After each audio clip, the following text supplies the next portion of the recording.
Assalamu alaikum wa rahmatullahi wa barakatuh. Bismillah, alhamdulillah, wa salatu wa salam ala rasulillahi sallallahu alayhi wa sallam.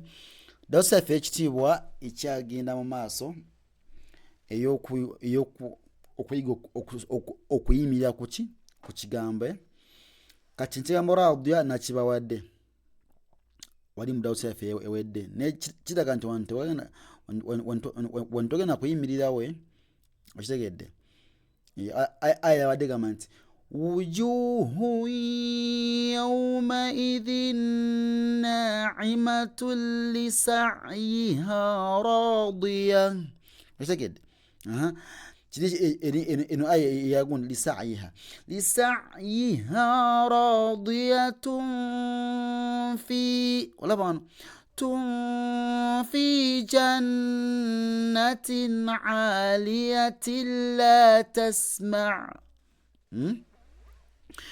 راضية في جنة عالية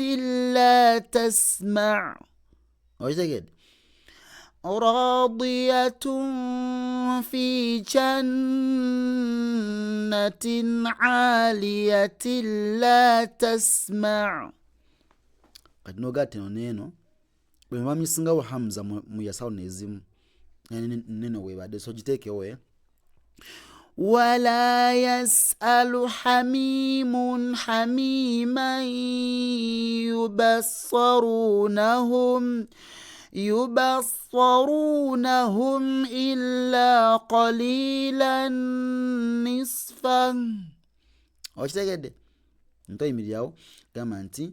wala yasalu hamimun ontolesa because maaso waliyo hawe nitugamba nti hamimun hamiman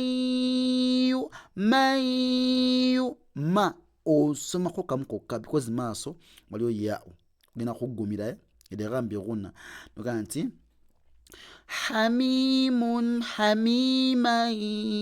yubassarunahum illa qalila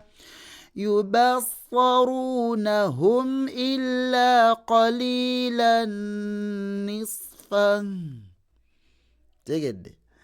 بارك الله فيكم جزاكم الله خيرا في الدنيا والآخر توليكم ملايو ngesawuna yaffe ekitiibwa era nga twebaza mwenna abatukwatirako mu kutugulira data barakallahu fikum sallahu ekitiibwa abasasulemu birungi byereere ku 0784165480 0703574535 kuba presentinga wakawo tosoma nga tebakuwuliriza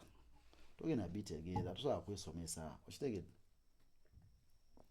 nja kukubuulira ano ogamye obitegedde ate bikuleme